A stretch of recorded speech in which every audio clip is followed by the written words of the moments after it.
Agora deu certo. Ai, É, grande enfim. professor Rodrigo, Tudo bom? Boa satisfação. noite. Boa noite a todos, a Noite. todas. Tudo jóia? Boa noite. Eu tô com um probleminha Boa aqui de noite. internet, tá?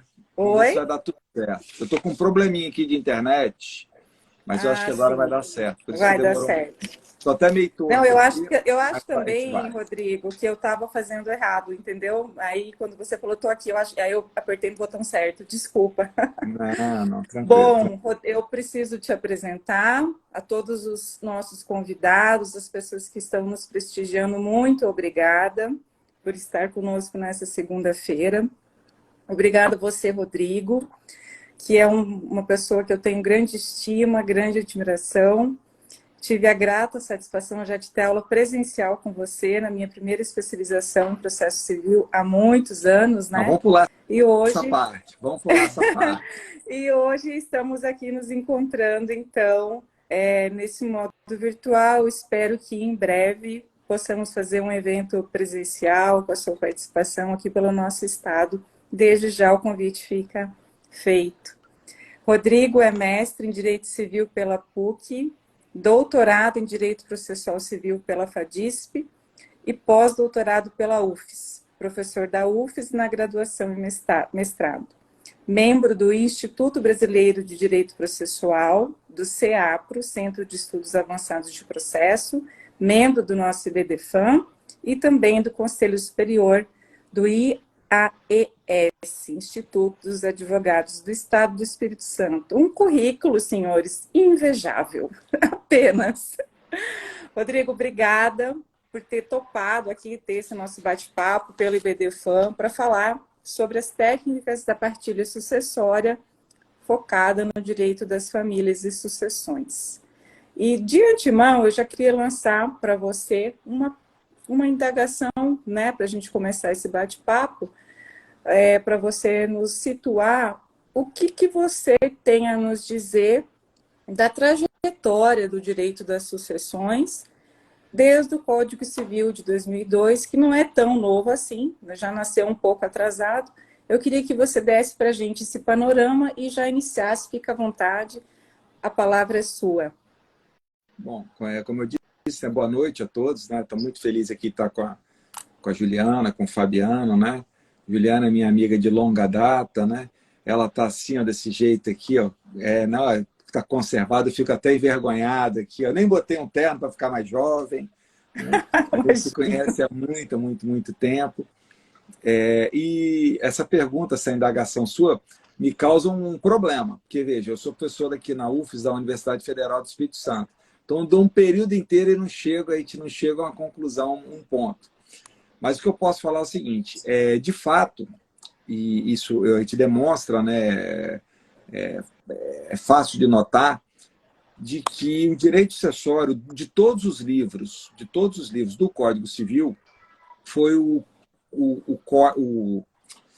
a parte do código, né, a parte analisando todo o seu aspecto de menor, né, digamos assim, de menor, entre aspas, avanço, ou seja, de menos novidade. E o que é pior, com uma redação muito truncada, muito ruim, cheio de erros materiais, que é um exemplo muito claro nesse sentido, de remissões à legislação. Veja que, sim, só para a gente não entrar aqui, ó, o público aqui está altíssimo nível. Aqui, ó, o professor Marcelo Mazzola aqui, ó, escreveu um texto muito interessante sobre medidas indutivas. Vi várias pessoas aqui já de altíssimo nível aqui, ficou muito feliz. E nós estamos aqui entre amigos, hein, gente? Né? Estamos aqui entre amigos. Muito obrigada a todos. É graças a você que é a nossa estrela. Não, que isso. E veja, eu vou dar um exemplo assim, sem querer, só para dar um exemplo simples, é um tema que eu estou querendo escrever agora, tem alguns alunos aqui da UFS. Veja que essa discussão, se o companheiro ele é ou não herdeiro necessário, ele passa por uma redação ruim do artigo 1845, né, que fala lá, né, que não lista o companheiro, e ele não tem uma comunicação concreta com o artigo 1829. Porque, veja, só para dar esse exemplo aqui de plano, olha aqui como é que esse exemplo é legal, Fabiano. Se eu chegar e falar bem assim, o herdeiro o cônjuge sobrevivente, ele é herdeiro necessário. Olha como é que como é que isso pode se tornar contraditório, no mínimo. Bom, a pessoa pode, né, no regime da separação convencional, fazer alienação sem, né, efetivamente sem a anuência, né, sem a outorga uxória, enfim, ela pode fazer todos os atos de liberalidade, mas ao mesmo tempo ele é tratado como herdeiro necessário.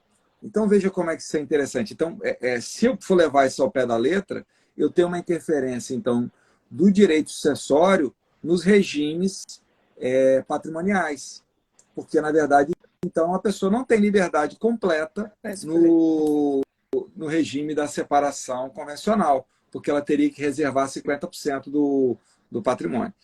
Então, o que é? Por que eu peguei esse exemplo? Tá? E não estou falando que eu não... porque eu quero dizer assim, é um mau diálogo. Então, é uma comunicação ruim. Então, ele não foi feito... Vou dar um outro exemplo aqui. O falecido artigo 1790, que tratava da união estável. Né? Você vai ver, olha a posição topográfica dele. Ele foi encostado ali na parte geral. E vários dispositivos, muitos dispositivos em que é óbvio que o cônjuge, o companheiro, desculpa, ele deveria estar ali, né? Deveria estar fazendo presença ali, ele não consta no código. Então é muito ruim. Então eu digo o seguinte, a parte de direito das sucessões no Código Civil, ela merece uma alteração de diálogo, uma alteração de profilaxia mesmo, de erros materiais. É muito sério. Professor, Oi. posso apimentar? Pode. Posso apimentar? Pode. Nessa questão, por exemplo, da união estável e sucessões, no caso, por exemplo, do casamento, em que as pessoas se casam sobre as cláusulas impeditivas, por exemplo, não ter feito a partilha anterior. O regime que se prega, que se coloca, ele é o regime da separação obrigatória. E aí imagina que no curso da união estável, desaparece a condição suspensiva. No caso do casamento, eu tenho que ir na frente do juiz e pedir, olha, eu vou alterar meu regime de bens. E como fica nesse caso, por exemplo, da sucessão? No curso, eu resolvo a condição impeditiva e 3 dias depois vem a falecer. Eu aplico uma condição que eu precisaria ter necessariamente um contrato escrito para dizer que o meu regime está mudando de separação obrigatória, ou eu seria pela informalidade? Isso tudo é bastante confuso para nós, né? E eu vou falar, então, já que depois a gente entra aqui no assunto, mas já que é para a gente ponderar, e aqui a maioria das pessoas, eu estou vendo aqui, muitos especialistas, aqui a Fernanda, muitos especialistas aqui de direito das sucessões e de direito de família, professores, muitos professores eu vi aqui, então dou um alô aí para todos aqui. Vejo nesse sentido, é uma coisa que me preocupa muito, eu até tive uma discussão no bom sentido, num grupo aí que eu participo, e o CNJ, veja, a união estável, ela se cristalizou, ela congelou no tratamento legal pela legislação ordinária, e hoje esse tratamento ele fica à margem do CNJ. Com todo respeito, a gente pode até imaginar uma ideia, o CNJ quer fazer isso para o bem, não é? Mas não é o problema de quer fazer para o bem. O problema é que o CNJ hoje invadiu uma seara, né, da competência constitucional do artigo 22, inciso 1, né, que diz que esses temas de direito civil têm que ser tratados por legislação ordinária. Né? Então, só para poder pegar aqui, depois a gente vê aqui, ó, só para vocês verem como é que isso é muito importante, que vocês querem que eu falar um negócio agora para dar como diz um amigo meu, um chute no meio dos peitos, para dar aquela... Se a gente pegar os provimentos do CNJ, ele diz exatamente o seguinte, olha, tem um provimento, não lembro agora o dispositivo de cabeça, mas eu posso colocar, depois eu coloco lá no meu canal, lá no Telegram, para todo mundo ver, poder debater esse assunto. Ele diz que as escrituras de união estável, elas têm efeito entre as partes, não tem efeito para terceiros, ok? Está lá especialmente, está lá de forma... Isso me parece que é uma regulamentação, ele está legislando. Vocês querem ver o problema agora? Ora, se não tem efeito para terceiro, será que a escritura então, de união estável pode ter efeito na sucessão, porque os herdeiros são terceiros, os credores são terceiros. Ah, Bom não, problema. não, veja, então, eu estou pegando aqui a onda do Fabiano aqui para mostrar como é um problema. Então, a união estável foi largada de mão e ninguém quis acertar mais.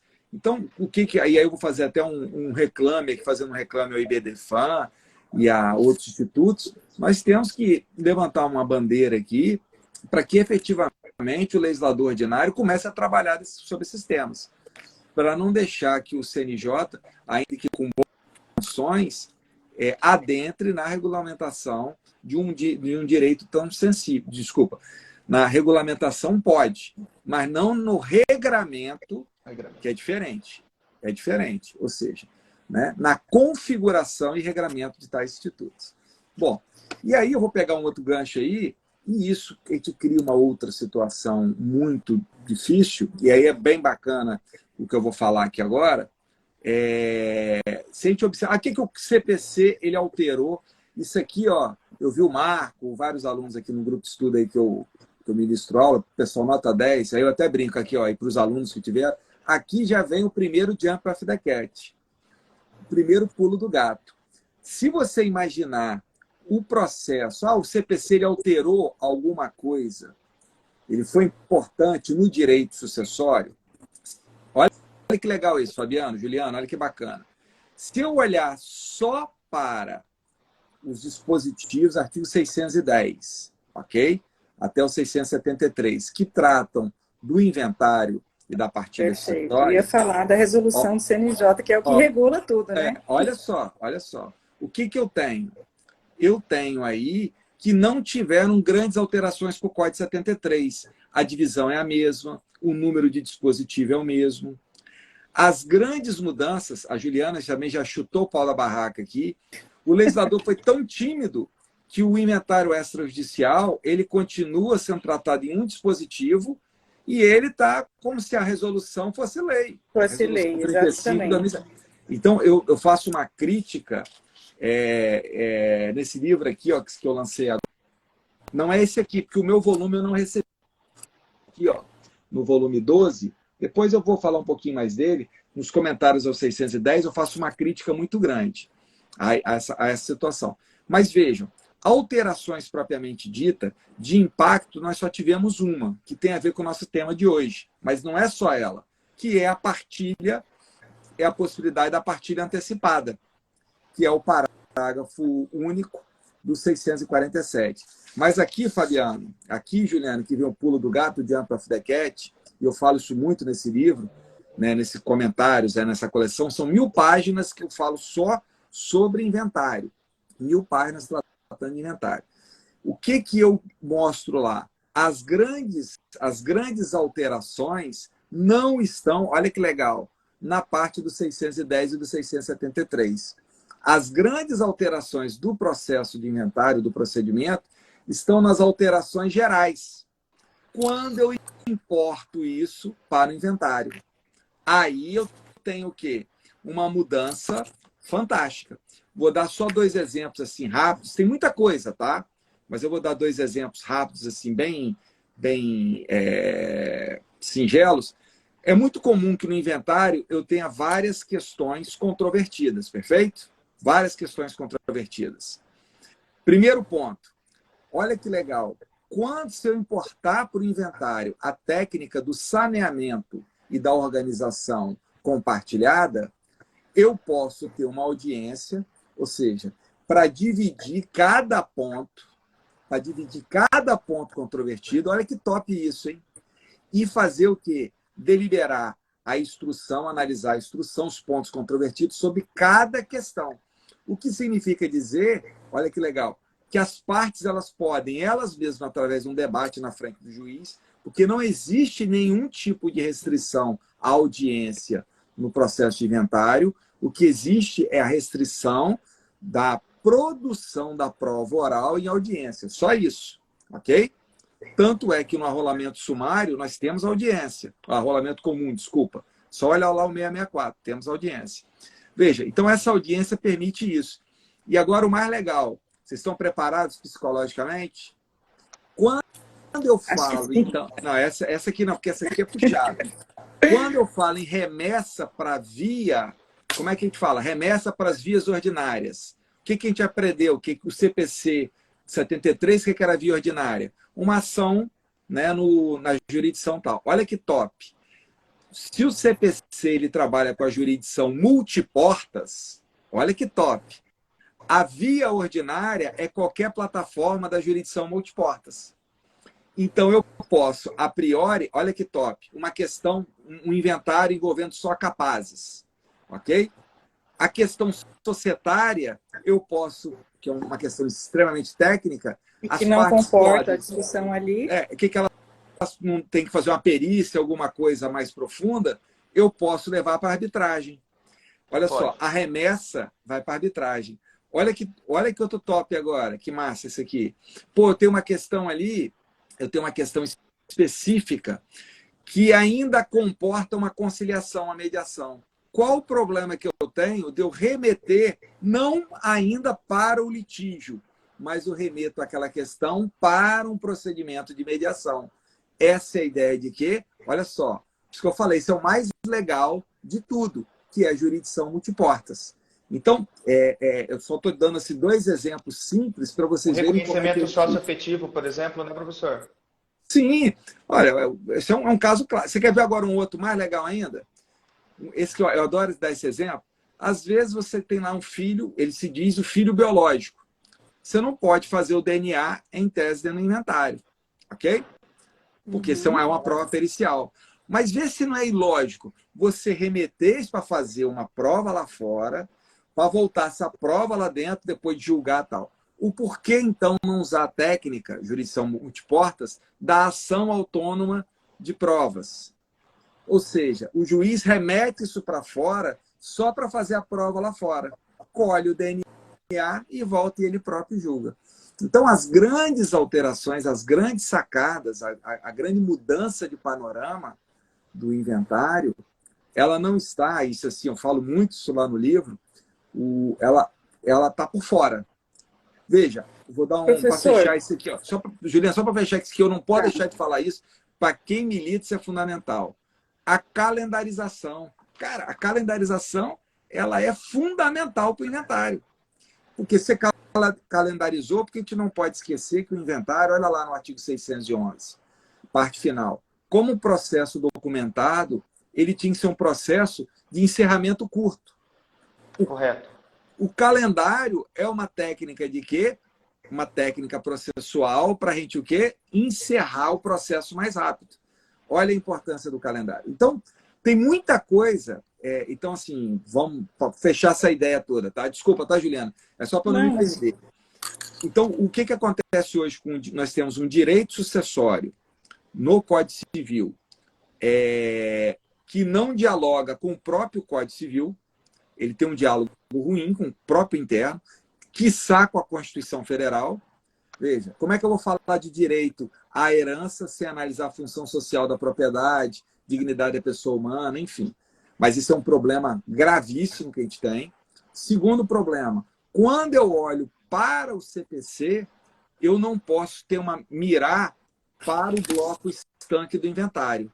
Eu tenho que ler o quê? Para o aspecto geral. Isso que vai me dar o quê? Pujança no procedimento do inventário. Então, já começa nesse ponto aqui. E aí, são necessários o quê? Os diálogos. Esse dispositivo aqui que a gente vai falar, eu vou voltar a palavra para a Juliana, mas eu queria chamar a atenção para vocês, todo mundo que tiver com código de processo civil aí, que nós vamos falar basicamente sobre um dispositivo que não está sendo aplicado, que é o disposto no artigo 731, parágrafo único, que de forma expressa, e olha como é que a gente não aplica isso, fala que nós temos que aplicar, ele determina a aplicação das técnicas da partilha sucessória ao direito de família, mais especificamente o divórcio, a dissolução da união estável. Eu vou falar, dentro do nosso bate-papo, eu vou colocar alguns pontos. Mas vejam, vou fazer um desafio para vocês aqui. Eu já vi isso acontecer, eu peço, tudo bem, mas a pergunta que eu faço eu quero sinceridade de vocês. É comum a aplicação do 731 parágrafo único? Não, não é comum. Pode falar assim, meu escritório faz. Ah, tenho certeza, né, mas não é comum. Então, então, esse contexto. Então, o que eu acho para a gente começar aqui? A gente tem que entender que o nosso ambiente é um ambiente ruim, de forma legislativa, com essa muita intervenção do CNJ ainda, às vezes nem sempre muito boa. E quando eu falo o seguinte, quando eu sei que eu estou num ambiente hostil, quando eu sei que eu estou num ambiente legal, ruim, isso me cria o quê? Mais esforço. Eu preciso ser um profissional melhor. Desculpa, É tá, sobre Juliana? isso que eu queria Eu falar. quis puxar Não, isso. não, imagina, não tenho que pedir desculpa, imagina.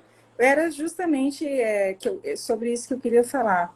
Diante desse cenário, né, que as leis não dialogam, aí, o direito material com o processual, não, pelo menos da forma que a gente gostaria que fosse, para atingir um resultado mais célere, mais eficaz, a gente vê que esse tipo de processo, de procedimento, leva anos, né? Anos se arrastam e as coisas não se decidem, não tem um fim. Então, eu queria que você falasse, abordasse a necessidade que a gente tem, inclusive porque é uma proposta aqui dessa live, a necessidade desse profissional, na verdade, né, Rodrigo e Fabiano, de trabalhar com estratégias, né, no processo de inventário, olhando sempre a necessidade do cliente, daquele que o procura, muitas vezes num planejamento sucessório e tal. Então, esse profissional ele precisa estar em busca disso justamente diante da fragilidade do nosso sistema material e processual. E como que você... Queria que você exemplificasse para nós, assim, falasse um pouco sobre o inventário extrajudicial, sobre o arrolamento, desse exemplos, assim, como que o advogado pensa estrategicamente dentro de alguma situação, o que pode ser feito, né? Eu gostaria que você falasse um pouquinho sobre isso para a gente. Bom, o que eu vou fazer, se vocês toparem? Eu, com base nesse tema, que eu acho que é um tema muito importante, eu vou tocando e vou usar ele de trilho. Perfeito. Porque ele me permite vários assuntos, que a gente não se dispersa. Fabiano, eu acho que tinha levantado a mão aí, Fabiano. Você quer fazer uma observação aí? Aqui é bate-papo. Hoje não é direito de vinho, não é na água, porque é segunda-feira. Mas eu gosto do Zoom. A próxima o Zoom é legal gente porque você levanta a mãozinha, né? O Zoom você... A próxima a gente vai de vinho, né? Boa, gostei. Então, eu tenho percebido que o inventário ele tem um rito extremamente objetivo, para ele ser curto, mas por questões subjetivas ele dura 20 anos. E realmente trazer essas técnicas do direito, da multiportas, eu tenho visto e tenho observado que isso é bastante útil. Então, o processo, muitas vezes, ele abre, porque você abre o inventário, você apresenta ali as primeiras declarações e começa ali as divergências, as dúvidas, o juiz, então, ele suspende o processo e fala, a partir de agora, vamos mandar isso aqui para uma conciliação. E as partes acabam encontrando mecanismos e caminhos para pôr fim ao processo, que é a apresentação das últimas declarações e a conversão para o arrolamento diante da conciliação, né? Cara, isso é um assunto, cara, que é muito complexo. É uma das bases lá do trabalho. O que as pessoas têm que entender? Isso é um dos grandes problemas. Eu vou fazer uma crítica aqui para todo mundo, tá? Já começa por nós, advogados. As pessoas não entenderam direito o procedimento do inventário. E eu vou falar um ponto que eu cito muito isso lá no trabalho, é uma linha, e desculpa eu estar falando assim, porque são quase 10 anos estudando isso aí, quando você coloca.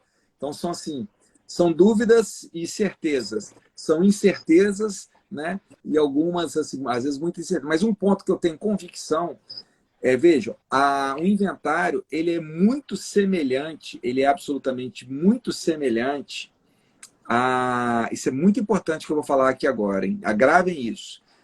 Ele é muito semelhante ao procedimento da falência. Ele é muito semelhante. Veja, o que acontece quando você tem uma falência? Você tem a massa falida, que ela é um todo indivisível, né? Que você vai arrecadar os bens, você vai avaliar, você vai nomear um administrador judicial, né? Você vai ter um contraditório refinado e você vai o quê? Identificar os legitimados, para, fazendo a venda daqueles bens e passar pela fase de liquidação, você entregar os bens ou os valores dentro da legitimação, dentro da preferência de cada um no concurso de credor. O inventário não é muito diferente. O desfecho que é diferente. Porque, veja, até o nome, o dueto, inventário e partilha. Se presume o que é inventário e partilha. Vamos lá. Saizine, a gente tem o quê? Uma massa, o condomínio hereditário, uma massa que é indivisível, que eu tenho que arrecadar e avaliar, nomear uma pessoa que vai trabalhar, que vai administrar isso, tal como administrador judicial, que vai ter que pagar as dívidas, ou seja, vai fazer liquidação da herança. Só que há uma presunção de quê? De um desfecho positivo. O saldo vai ser dividido. Eu vou ter que analisar também as legitimidades, ou seja, por exemplo, o cônjuge ele pode ser meeiro e, ao mesmo tempo, herdeiro. Eu posso ter um herdeiro testamentário, legatário e herdeiro legal, ou seja, as posições jurídicas são diferentes. Então, é muito semelhante. Então, quando você entende isso, e para quem, por exemplo, eu trabalho também com processos de recuperação judicial e falência, é muito mais claro, Juliana, isso aqui é muito importante o advogado entender isso, que o processo tem fases. Quando você entende que o inventário ele tem fases e você pode tirar, e o código ele é muito claro, ele não é tão claro, mas ele dá pistas dessas fases, o inventário circula bem. Qual que é o grande problema? Quando a gente não identifica essas fases. O juiz não identifica essas fases, o Ministério Público não identifica essas fases. Então, isso é um grande problema. E como eu até, né, foi um outro livro aqui, que está até esgotado aí, mas vai sair só a segunda edição lá para frente, é o capítulo inicial aqui, que é o ensaio sobre inventário sucessório, é o capítulo inicial desse livro, que eu falo que é importante você entender justamente o seguinte, você pode ter vários conflitos dentro do inventário. Vários conflitos. Eu preciso separar os conflitos, saber quem são os atores desses conflitos. E as pessoas tratam isso tudo de um modo geral. Vocês querem ver só para fechar esse assunto aqui, e a gente voltar aqui, que eu quero pegar, porque eu quero falar muito sobre esse tema aqui. Olha como é que é comum que eu vou falar para vocês, olha como é que é surreal que eu vou falar, e é comum. Chegamos na partilha. Vamos fazer agora o pedido de partilha. Pagamos tudo, tá? Conseguimos até pagar tudo. Identificamos quem que é cônjuge, avaliamos bem, passamos por isso tudo, quer ver? Dá tudo errado? Nossa. Não, vou falar um negócio, vai dar tudo errado, vamos mandar tudo para trás.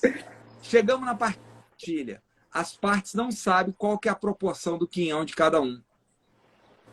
As partes não sabem o que é bem particular e bem comunhão, não ficou deliberado isso. Como é que eu vou fazer um pedido de partilha se eu não sei o percentual? E veja aqui, ó, imaginando que nós três somos herdeiros, ok? Então, vamos imaginando aqui, ó, a Juliana, ela é meeira e tem o herdeiro dos bens particulares. Eu só sou filho, eu fico como filho, só tenho a herança legal. O Fabiano, além de um legado, ele tem um percentual da herança testamentária. Se isso não ficar claro, quais são esses percentuais, claro, e sob em que partes ele incide, não tem partilha. E isso, veja, é absolutamente olvidado. E se a gente fizer uma leitura lá do 647, isso é um ato prévio à partilha. Porque você só pode pedir a partilha depois de definidos os quinhões. Então, eu volto a dizer, se a gente compreender isso, talvez seja assim, não me ache hipernóstico no que eu vou falar, não, tá? Mas talvez se esse livro lá, ele tem um mérito, eu acho que é um mérito legal, essa comparação que eu faço com a falência é que eu importo várias regras. Eu importo técnicas da falência para poder ajudar isso, para poder ajudar, porque nisso na falência é mais refinado. Então eu consigo fazer a importação dessas técnicas, essa comunicação, olhando as diferenças, obviamente, mas eu consigo dar uma resposta para isso.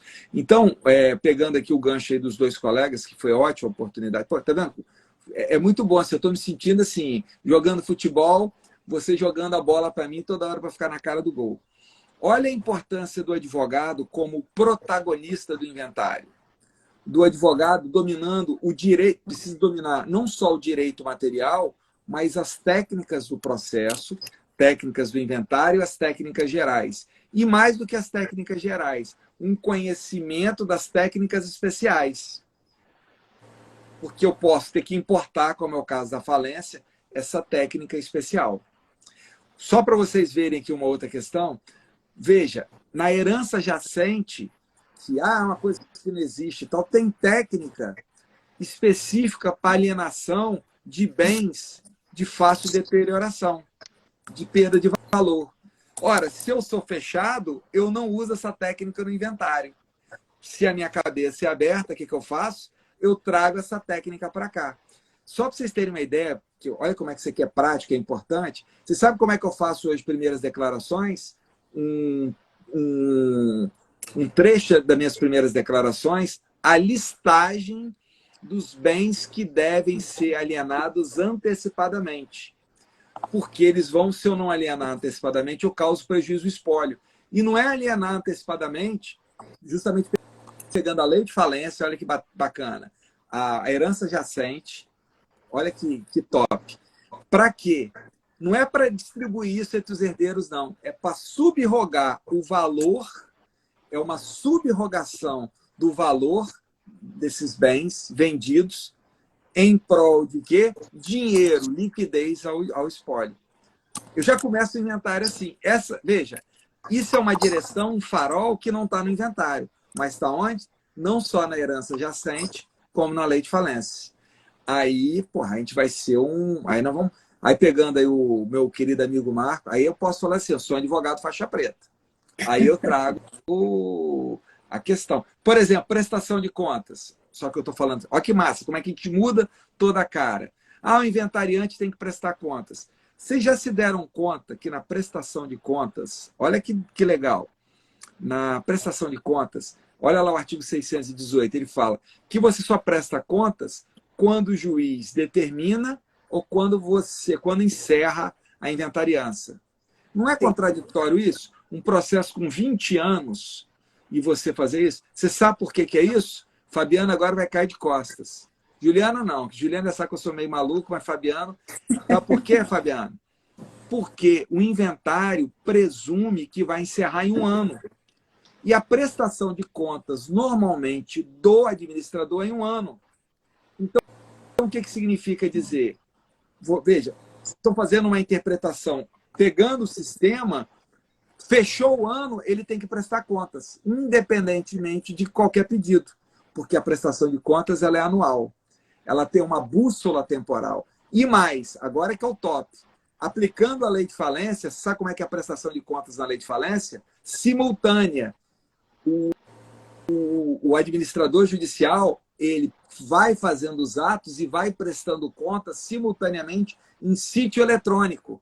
Por que não pode fazer isso no inventário? No inventário. Perfeito, perfeito. Então, é uma técnica. Então, assim, muito disso eu falo lá no livro, e aqui eu estou colocando com vocês aqui, e aí é um dos temas que a gente vai falar, esse transporte de técnicas, se você não entende isso, eu digo assim que você é como... Olha a maldade. É a mesma coisa que eu ir para um jogo com muitas cartas.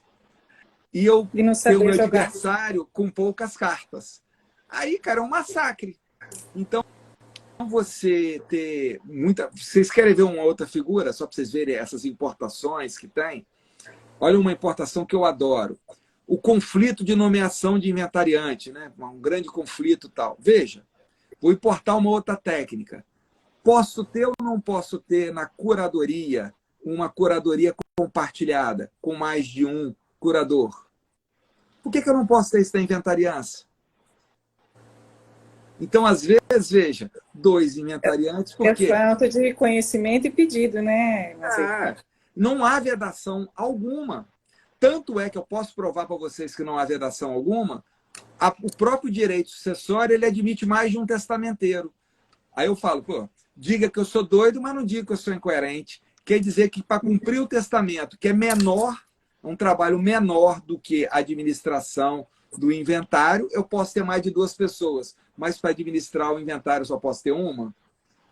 Aí, ó, só para pegar, só para fechar aqui, outro gancho, quer ver outro gancho top? Estou falando coisas E a curadoria é compartilhada, conjunta, é tema que nós, do direito de família, conhecemos. Você quer ver outro que eu falo, que eu adoro dizer? Na tutela, eu posso ou não posso ter um fiscal para o tutor, a figura do pró-tutor? Por que no inventário eu não posso ter o fiscal do inventariante?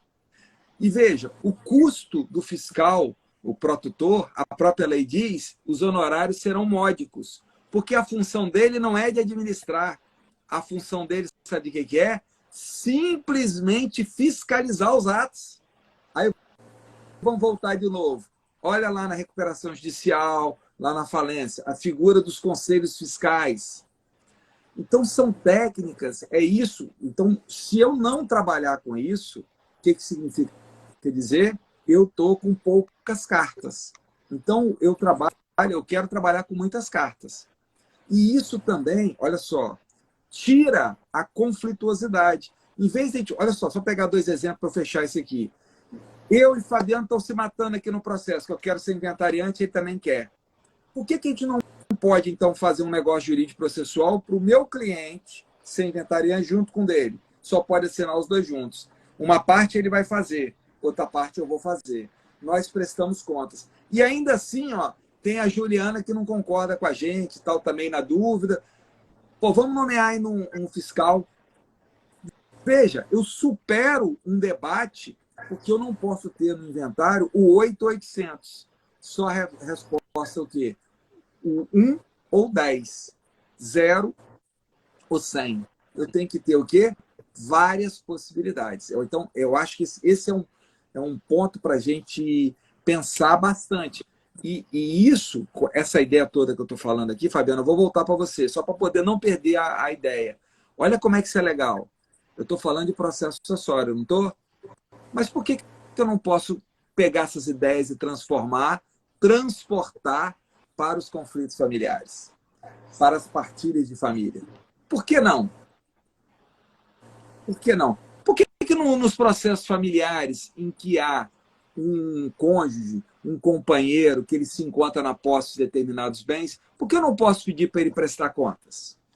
O que me impede de fazer isso? Há algum impedimento nisso? Não. Então, eu tenho que trazer essas técnicas, eu tenho que transladar essas técnicas. Então, eu falei assim, como a Leixa aí está falando aqui, muitas possibilidades. Eu não posso, o quê? Me fechar.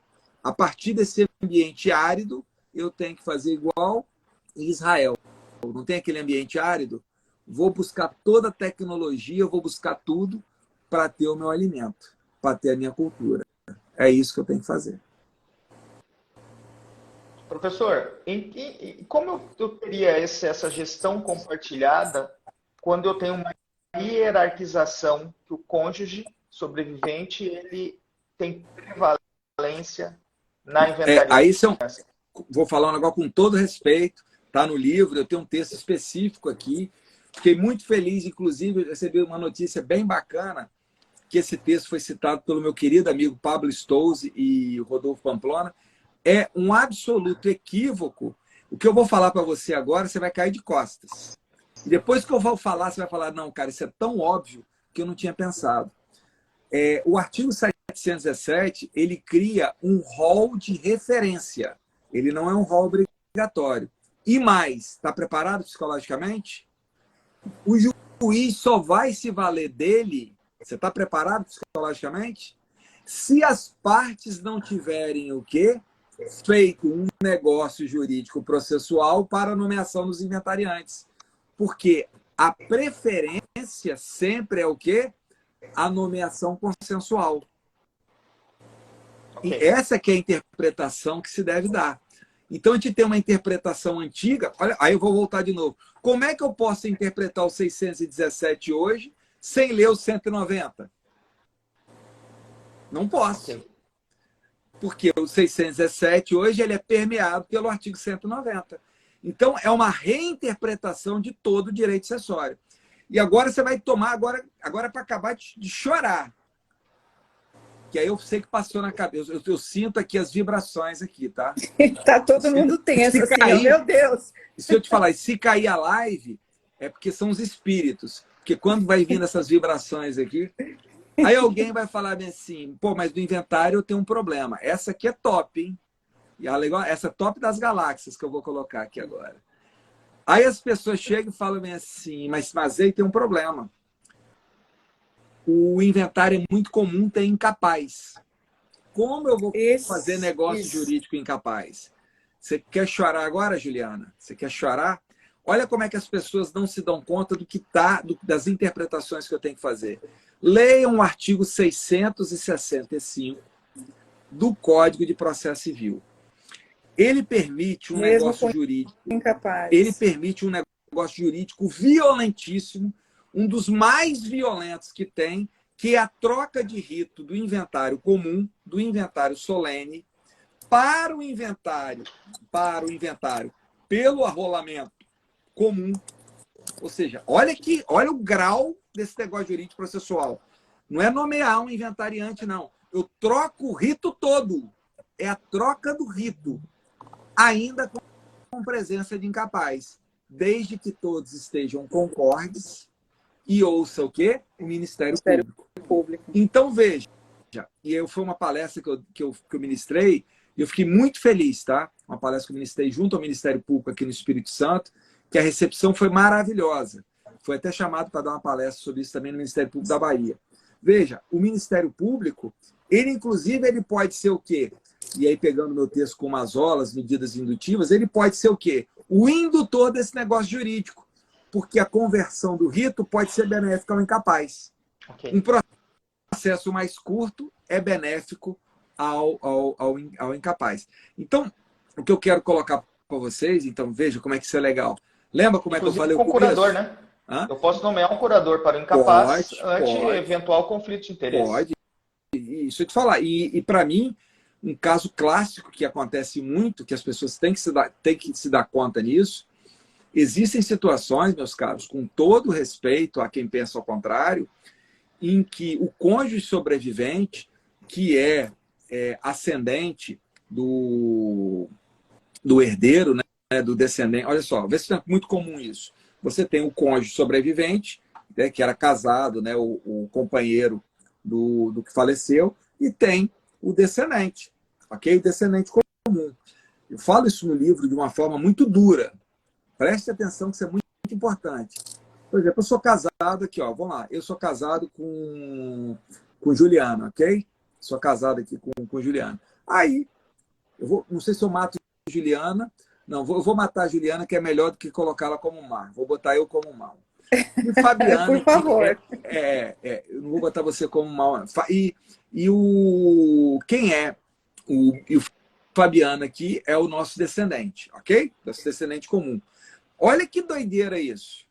Eu, como cônjuge sobrevivente, se eu pegar o 617 lá, tá numa situação...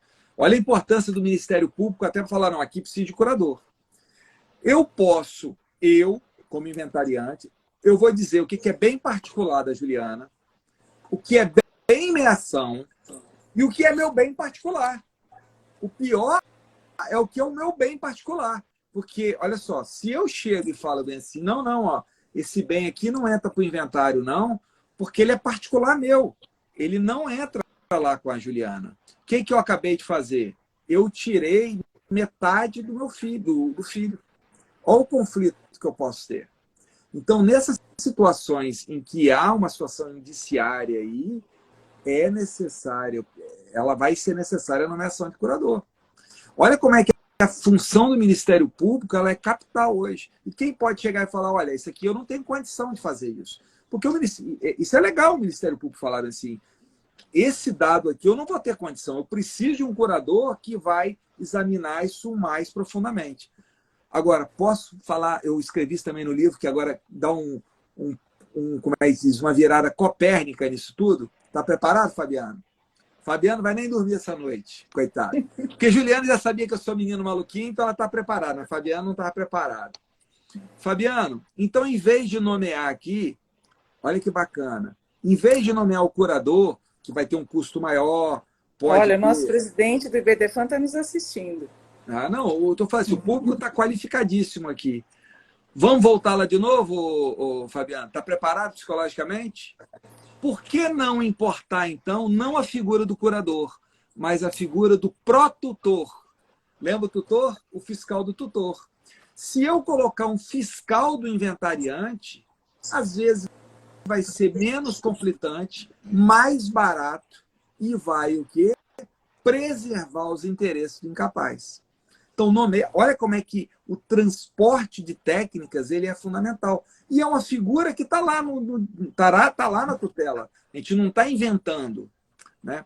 Eu tenho um colega meu, o Robson Godinho, que é do Ministério Público, ele fala assim, pô, mas aí o legal é que você não inventa, você adapta as técnicas já existentes. Porque o sistema ele é extremamente rico. O que nós não podemos ter é uma visão que ela... Visão fechada, estanque. Exatamente. E as visões, elas têm que ser feitas de quê? Sempre em busca, e aí essa foi minha palestra lá com o Ministério Público, e ó, eu vou falar para você, eu fiquei emocionado, porque tocou isso a vários membros do Ministério Público. Aí eu falei, é um redimensionamento do Ministério Público que ele passa a ter o quê? Uma performance em busca do interesse do incapaz. Ele não está advogando para o incapaz, não é isso. Mas ele é uma figura que dá, ele impulsiona, ele dá o quê? Ele traz eficiência para o inventário. Olha que nova função para o Ministério Público. Não é aquele Ministério Público só do não pode, não pode, não pode. Grande Zedu aí, ó. Eu conheço muito com o Zedu, grande professor de Direito das Famílias, nosso... deu a honra de ser mestrando lá da UFES. Olha como é que isso é legal, Zedu. Essa ideia de que é uma reconfiguração. Eu vou colocar depois, eu tenho um canal lá no Telegram. Eu queria que você divulgasse. Eu tenho um canal lá no Telegram que é Prof. Mazei Conexões Jurídicas. Tá? Eu vou colocar lá no Telegram um texto que eu acho que vale a pena ler. Que é um texto que eu falo sobre, foi publicado na revista da Direito de Famílias e Sucessões, lá da Magister. É um texto que eu gosto muito, que eu falo sobre a reconfiguração do Ministério Público no direito sucessório. Essa reparticipação dele. Tá? E muito do que eu estou falando, mas não pensem só no Ministério Público. Abra isso para tudo. Professor, posso jogar areia nos olhos? Pode, lógico. A areia nos olhos do herdeiro, embora Sim. Nós tenhamos, pelo princípio da Saicine, que com o óbito todos entram na posse de seus bens, para mim é muito claro a cultura de que o inventariante ele acaba se apoderando desses bens e sobre o regime, sobre a pecha da proteção patrimonial, ele acaba usufruindo diante das dificuldades que nós sabemos, da exigir contas, etc, etc. Então, esta figura que você está nos mostrando, deste pró-tutor, desse fiscal, ele viria, então, para permitir que os herdeiros possam também usufruir de seus bens? Aí entra numa outra questão, que é a questão da partilha antecipada, que ele pode, o pró-tutor, né, o próprio inventariante, o próprio Ministério Público, ele pode trazer isso. Mas eu vou trazer para vocês aqui, vocês querem ver um dispositivo, outro dispositivo, tá? Que ninguém aplica no inventário, embora ele está lá, eu aplico direto. Eu aplico ele direto. E olha como é que eu aperto o inventariante logo no começo. E mais, olha lá, todo mundo abre o 2020. E mais, do Código Civil. Juliana, essa é legal, hein, Juliana? Estou lembrando aqui das aulas da Exude, hein, Juliana? Nossa. Da Exude. Faz tempo, hein? Faz tempo. Você não mudou nada. Olha que top isso que eu vou colocar para vocês aqui. Eu sou advogado inventariante. Está todo mundo pressupondo que eu estou na posse de tudo, não é? Mas isso, vou pegar a sua pergunta e vou inverter. Os frutos, perfeito, mas é sempre a mesma, sempre acontece isso? Não. Eu sou agora advogado. Eu vou te contar um caso real. Minha sócia está assistindo aqui. Nós somos advogados inventariantes, esse caso é real. São mais de 40 imóveis. Ok? Eu, como inventariante, não tenho a posse de 20. Dos 20, eu tenho a posse, estou cuidando e aplico 2020. Ou seja, tudo que está na minha posse, eu trago o fruto e as despesas e vou colocando no inventário, beleza? Beleza. Só que tem mais de 20 que está na mão dos herdeiros. Você sabe o que eu fiz? Olha, usar o sistema, a mesma regra, a própria ideia da falência. Comuniquei ao juiz e mandei notificar a todos aqueles. Eu fiz um mapa da posse. Esse mapa da posse faz parte das minhas primeiras declarações, para que todo herdeiro diga se aquele mapa da posse ele é verdadeiro ou não. Porque se aquele meu mapa ele é verdadeiro, o herdeiro, o cônjuge que está na posse do bem, é ele que tem que trazer o fruto. Ele que tem que trazer o que? O fruto e as despesas. Eu trago a prestação de contas para quem? Eu inverto o sistema. Porque, veja, é uma coisa que é comum. É uma coisa que é comum. Vou dar um exemplo. Mas o inventariante Imóveis pode fazer locados, isso. né? Imóveis Pode. locados. Mas o inventariante pode. E os herdeiros não podem. É uma Pode. via Por que de... não pode? Porque eu só posso alegar eventual sonegado lá atrás. Não, são duas coisas diferentes. Por isso que eu falei. São duas coisas muito diferentes. São dois dispositivos, e aí... 2020, Fabiano. 2020 do Código Civil. E aí, eu vou falar um negócio assim, que pouca gente se deu conta do que eu vou falar. Tá? Isso aqui não é uma crítica aqui à live, não. Isso é uma crítica à doutrina de um modo geral, tá, o Juliano e a Fabiano? E eu estou me incluindo nisso. Eu só me dei conta porque eu fui escrever e eu tive que me debruçar sobre isso, que como advogado eu não tinha visto isso logo após o CPC entrar em vigor. Então, ok? Nós estamos fazendo aqui uma terapia, todo mundo errou nisso. Vocês sabem que as pessoas não se deram conta? O 2020 do Código Civil, ele é excepcionado pelo artigo 647, parágrafo único. Então, quais as duas opções que eu tenho nos meus reclames para o inventariante? O inventariante, se você está na posse, você tem que fazer o seguinte, você traz os frutos disso aqui para o inventário. Ah, está mal gerido? Pô, está mal gerido.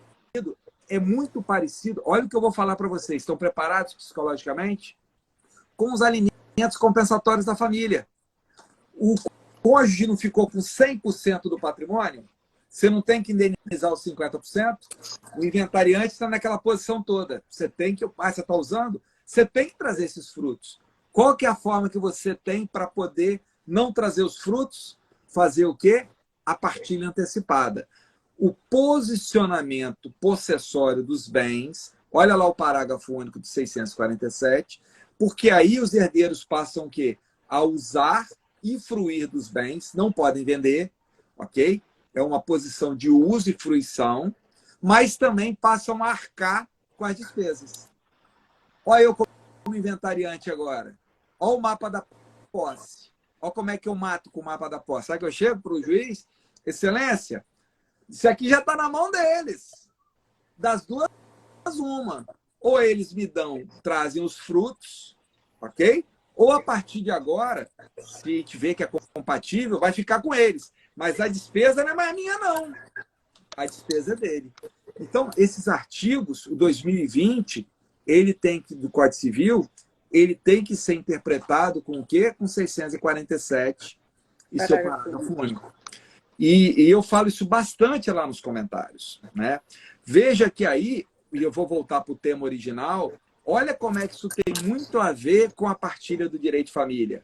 Porque aquele que está na posse do bem integral, e veja, se isso não é comum, eu me separo de Juliana, né? Separo de Juliana, faço o divórcio, separo, não, desculpa, faço o divórcio, né? Faço o divórcio de Juliana, mas eu permaneço na posse de todos os bens, inclusive os que estão lá. O que eu vou ter que fazer? Eu tenho ou não tenho que indenizar? Isso é tranquilo para o direito de família. Por que é diferente no direito sucessório?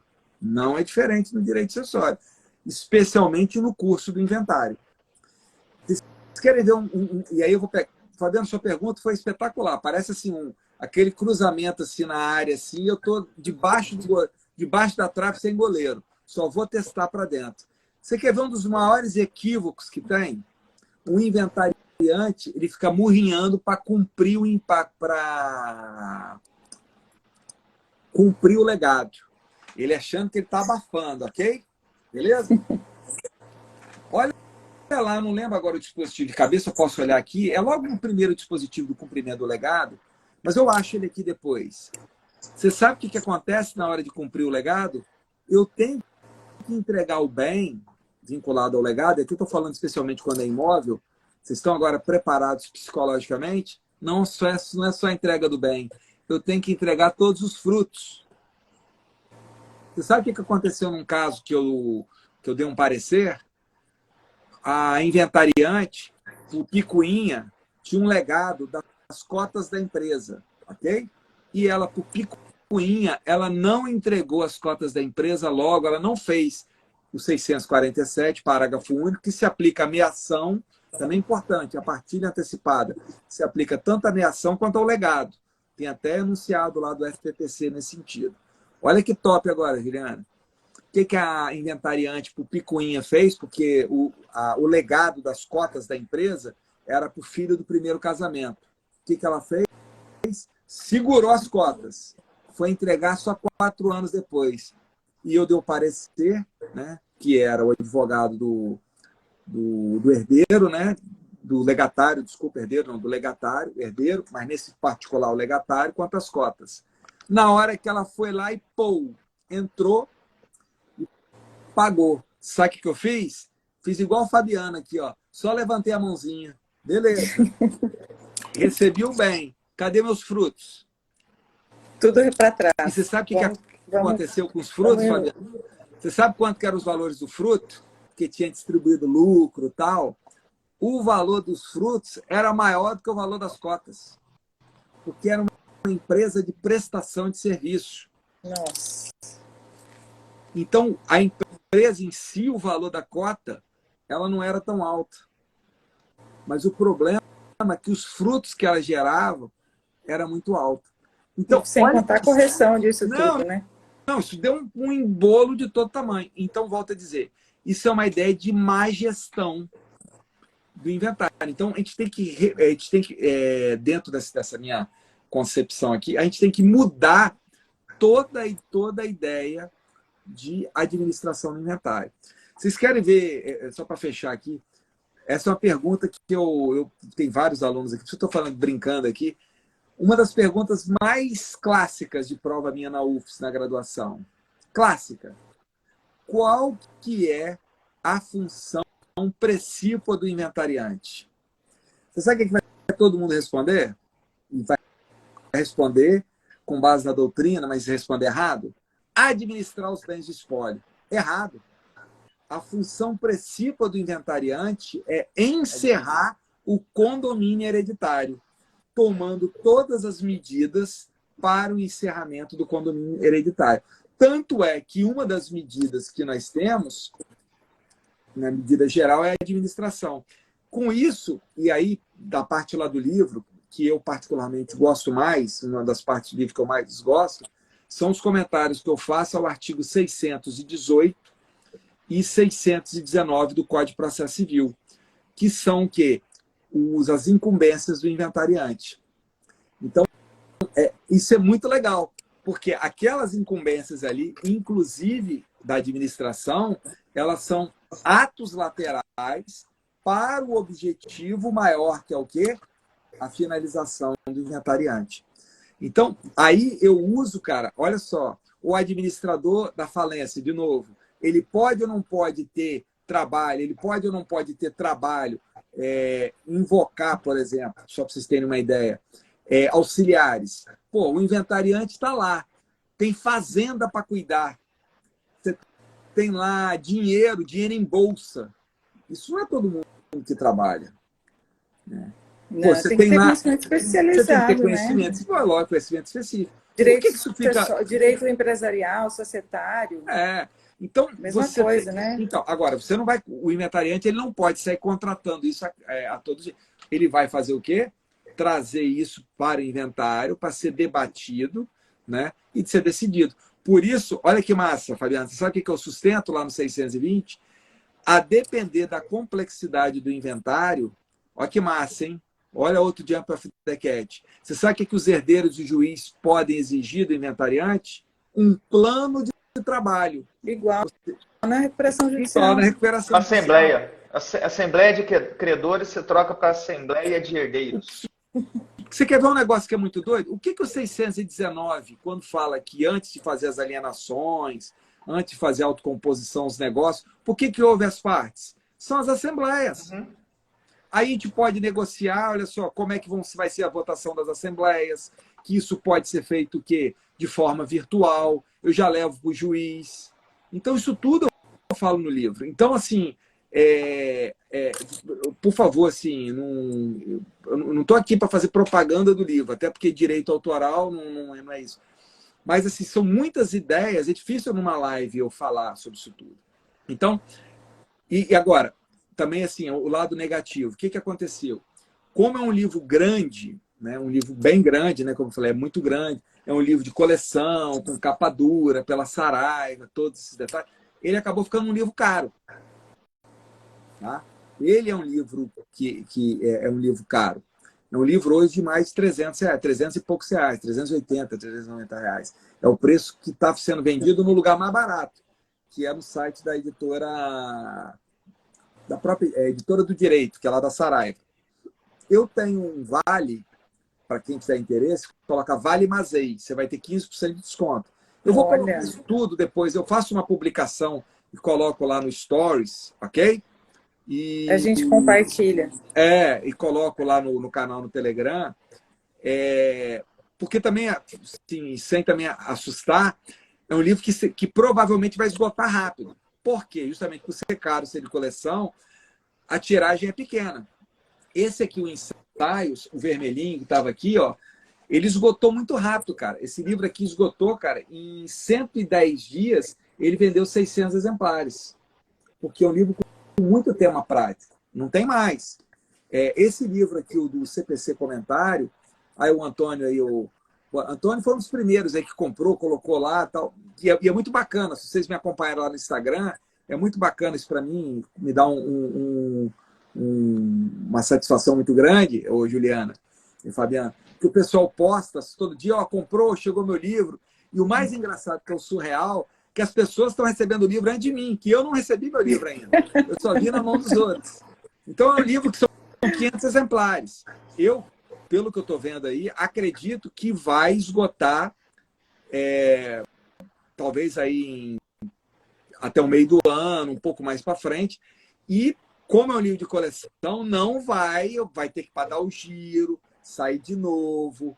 Então, para quem trabalha, eu vou dizer o seguinte, para quem estuda inventário, quer fazer concurso, isso aí não, esquece isso, desaconselho. Agora, para quem trabalha, para quem quer ver o inventário com uma outra perspectiva, são 10 anos de trabalho que está ali. E eu não canso, a Juliana sabe disso, que eu conversei com ela, né, a gente bateu um papo uma vez, eu gosto de contar essa história que para mim é legal, que sirva para os colegas. E em 2018, esse livro estava pronto para eu entregar, ele tinha, em 2017, fim de 2017, ele tinha 438 páginas.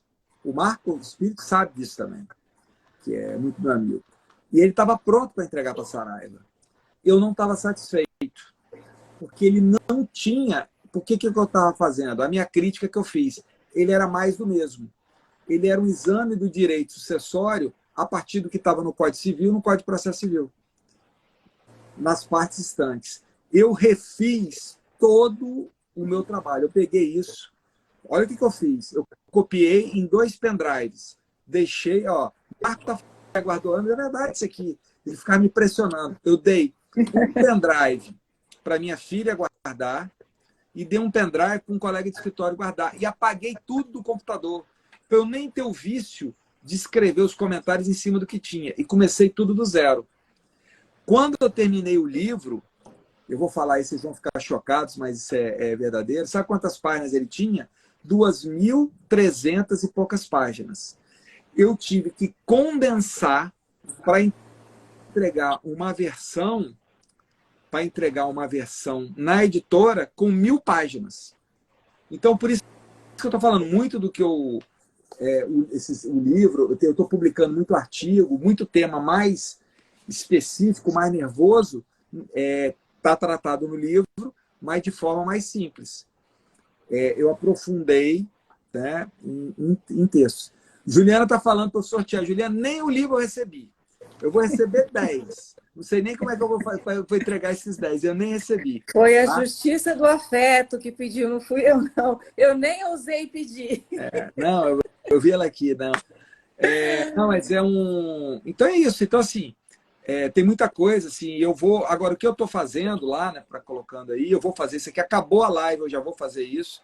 Tá lá, né? Procura, Prof. Mazei, Conexões Jurídicas. Eu tenho postado muito texto sobre inventário que está lá, que tem as ideias gerais, tá?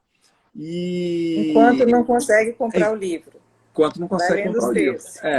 Aí, o que você vai fazer? Eu até brinquei, né? Falei assim, ó, faz o seguinte, pensa uma coisa, já que com um cupom e tal, o livro está saindo mais ou menos uns R$330, 320 e poucos. Aí eu até brinco, né? Eu acho que parcela em 3 vezes, ou 4 vezes, 5 vezes, sei lá.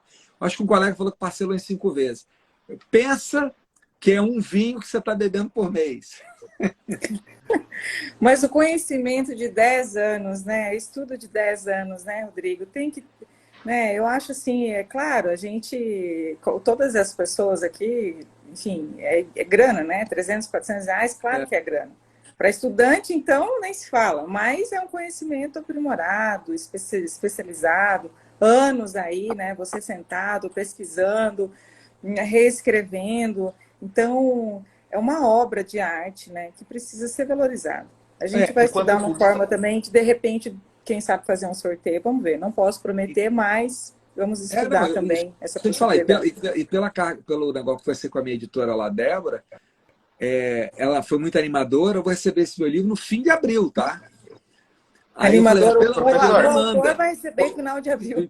Quanto custa uma consulta com advogado? Custa uma consulta com advogado. O valor, se você parar para fazer uma análise do advogado que quer se diferenciar no mercado hoje, nós temos que ter ferramentas. Né? Você tem que investir em ferramentas. Todo bom profissional tem que ter boas ferramentas. E o livro, ele é uma ferramenta maravilhosa porque ele serve de referência para uma vida inteira. Mas assim, vou falar assim, eu como autor, o que eu queria? O autor, ele quer, na verdade, que o livro, que as ideias sejam lidas, né? Sejam debatidas. E mais, só para vocês terem uma ideia, as pessoas que estão lendo aí já têm me dado sugestões de colocar um ponto, fazer um ajuste. Pô, o Eduardo Talamini, ele me trouxe uma questão interessantíssima que não está no livro, que eu vou incluir. Então está sendo assim a recepção. O Marco tem sido um parceirão. Então isso é muito importante. Eu acho o seguinte, né, vocês estão vendo aqui o fundo aqui, vocês não têm noção como é que é meu escritório aqui em casa. Eu tenho algumas coisas que eu não tenho miséria de gastar dinheiro. Uma é livro.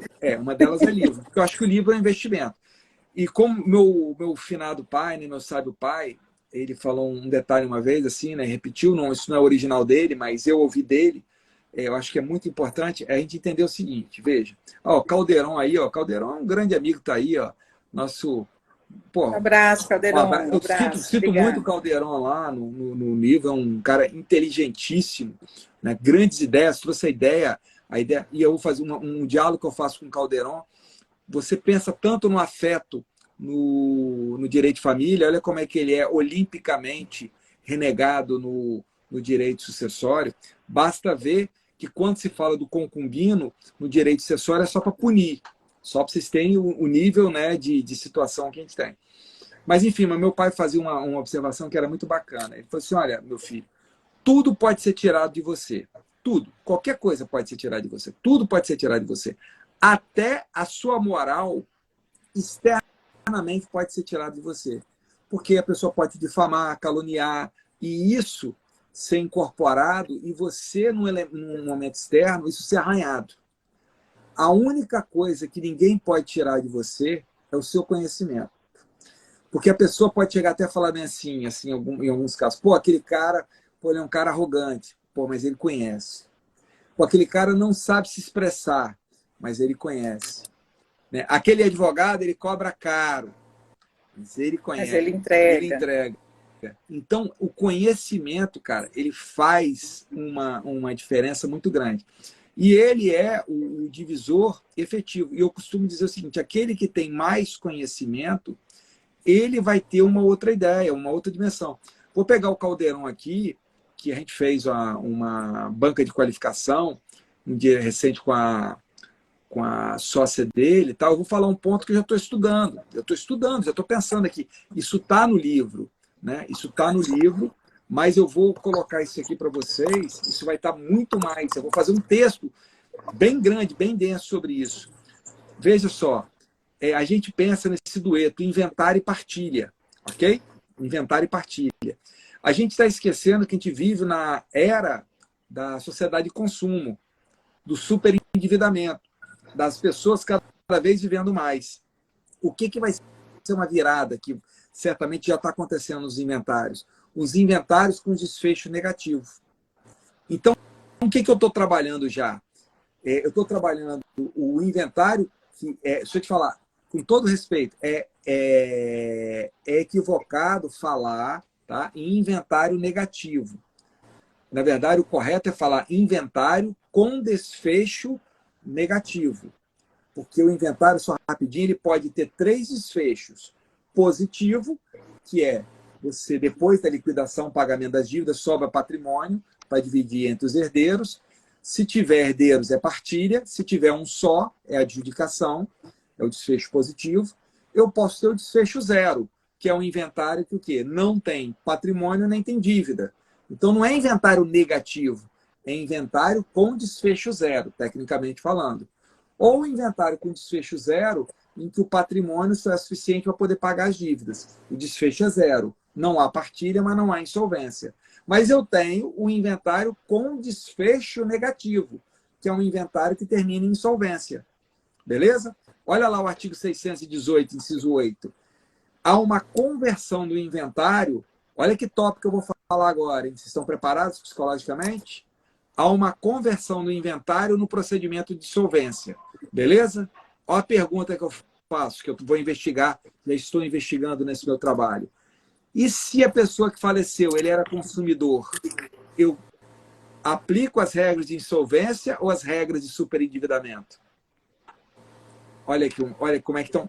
Olha como é que a gente vai trabalhar. O nosso universo, ele é fantástico. Então, cara, se você é um advogado, Zé Vitor aí, grande estudioso aí, meu aluno aí. Então, veja, se você é advogado, cara, com todo respeito, e aí às vezes eu sou assim mal compreendido, eu não quero ficar nessas discussões pequenas, menores de direito às sucessões. A ideia, o direito sucessório, ele é muito rico. E ele é um direito de diálogo. Ele é um direito de quê? Permeável. Talvez eu falo isso com questão, talvez não, com certeza absoluta. Prestem atenção nisso que eu vou falar, isso aqui eu falo na UFES o tempo inteiro. O direito sucessório, ele é o direito mais permeável, de maior diálogo, porque eu preciso conhecer a parte geral, veja, capacidade, conceito de morte, obrigações, eu preciso saber sobre doação, eu preciso conhecer os direitos das coisas, direito de habitação, usufruto, ok? Eu preciso criminal, conhecer deserdação, né? Eu preciso conhecer família, eu conheço família, bens particulares, regime de bens, bens em comunhão. E mais, eu preciso conhecer processo, porque o direito sucessório ele foi vinculado para uma plataforma processual do inventário. O inventário extrajudicial, ele é exceção. Então, se eu não conheço o processo, eu não consigo trabalhar com o inventário. Então, eu tenho um respeito assim, muito grande para quem quer estudar só direito de família e achar que com direito de família ele tem capacidade de conhecer o direito sucessório. Eu chego a dizer que é mais importante conhecer direito patrimonial do que, porque o inventário ele cria, né, a SAIzinho em um condomínio, do que o próprio direito de família. O direito de família é quase básico no inventário. Esses demais direitos cria toda uma ideia. Como o Gilmar colocou, direito empresarial é fundamental hoje no inventário. E aí, só para pegar o gancho do Gilmar, olha que coisa importante. Quem hoje, praticamente, daqui da live, né, a gente estava aqui com... chegamos até quase 100 pessoas aqui. Dessas 100 pessoas, eu garanto, quando tinha 100, quase 100 pessoas, que eu garanto que dessas 100, 60, 70 tem alguma pessoa jurídica. Nós vivemos o momento de quê? Da pejotização. Como é que eu vou esquecer isso do inventário? Imaginar que todo mundo termina o inventário só sendo pessoa natural. Porra, com todo respeito, eu estou sendo o quê? não é nem inocente, eu estou sendo ingênuo, o cândido dos cândidos. Então eu não posso ter essa visão. Bom, gente, a gente já está aqui, né? Um tempão aqui, o pessoal deve estar doido aqui, falando, pô, esse cara está falando um monte de coisa. Rodrigo Mazei, você simplesmente deu um chacoalhão. Tá todo mundo assim, meu Deus, e agora? Eu preciso comprar esse livro urgente. Dê jeito nessa sua editora, viu? Manda fabricar mais lá, vai precisar, não vai dar para quem quer. Eu queria você simplesmente, eu sabia que ia ser assim, eu te conheço tem muitos anos e você é fantástico, com certeza lançou muitas luzes aqui, né, nos nossos colegas que atuam bastante na área. Eu te agradeço muito em nome do IBD FAM Mato Grosso. Você foi sensacional. As portas do nosso estado estão abertas para você, como eu disse. Espero que a gente possa fazer um evento presencial. Já estamos nessa elaboração aí, não temos data ainda, mas você com certeza é um dos nomes para contribuir conosco, porque realmente eu estou impactada. Você sabe, né? Eu não advogo, a minha função não me permite, mas então a gente acaba vendo tudo muito de forma generalizada e também daquilo que integra, daquilo que o advogado pede, daquilo que acontece no processo. E eu estou assim com muitas ideias. Você foi fantástico, fenomenal. Eu te agradeço muito, muito. Agradeço todas as pessoas aqui que nos prestigiaram, né? Que muitas perguntas. Não vai dar tempo. Estou com medo até de cair essa live aqui a qualquer momento, porque diz que agora o Instagram tem derrubado, né? Nós temos aqui 1h20 de muita troca, muito conhecimento. Então, muito obrigada. Eu deixo para você as últimas palavras, também para o Fabiano. Fabiano, obrigada. Eu que agradeço e como é bom compartilhar, professor. Hoje foi muito importante, porque cada um que nos ouve, com certeza, com absoluta certeza, vai poder ser um pouquinho melhor. E quando nós temos advogados em excelência, nós temos uma sociedade fincada na democracia. Isso é muito, muito importante. Obrigado, professor. Eu que agradeço. Eu acho que o BDFOM vai deixar gravado, que você assistir de novo. Deixar, sim. Aí eu vou, sim, eu estou lá no Instagram, é fácil, quem quiser se comunicar, às vezes tem uma pergunta, alguma coisa, eu demoro, mas tento sempre responder. O que eu vou fazer? Eu vou colocar lá no Stories, vou botar um Stories com a capa do livro, o link do livro e o cupom, para quem tiver interesse, tá? Que aí ajuda, vai estar lá no meu Stories. Eu acho que tem lá no meu feed, mas de todo jeito eu vou colocar lá no Stories. E vou colocar isso também lá no meu canal no Telegram, tá? E vou colocar alguns textos que eu acho que são legais. Tem um texto também que eu gosto bastante, que também trabalha com técnicas e tal, que eu acho que já está lá, mas eu vou ver se eu coloco ele de novo, que é um texto sobre sobrepartilha, que eu uso a sobrepartilha como técnica, né, como técnica de organização do processo. Então, eu não olho a sobrepartilha, eu olho a sobrepartilha como uma técnica de organização do processo. Mas é isso. Então, espero a gente estar aí presencialmente, né? Mas foi um prazer muito grande para mim, né? Foi um prazer bem bacana que está aqui com muita saudade da Juliana, né? Uma querida amiga, né? É muito bacana. Eu fico muito feliz aí com sua carreira, Juliana. Vi aí sua carreira aí, né? Espontânea, então eu fico muito feliz, né? De professor, hoje nós somos grandes amigos, né? Fico muito feliz de ter conhecido aí pessoalmente também o Fabiano, né? Pessoalmente não, virtualmente, mas a gente vai estar juntos com certeza aí também pessoalmente. E é isso, cara. E, poxa, estamos juntos, né? E quem tiver acesso às ideias e tal, ao livro, estou aberto não só a elogios, como a críticas e sugestões, né? Um livro, as ideias se faz a partir disso, de críticas e sugestões. Então, um beijo no coração de todos vocês, muita sorte. Quem sua, olha só, 1h10, segunda-feira, está assistindo uma live de mais de 1h30, é um sinal de sorte, porque sorte vem do suor do nosso rosto. Então, muita sorte para todos vocês. Um beijo. Beijo, beijo. Boa noite a todos.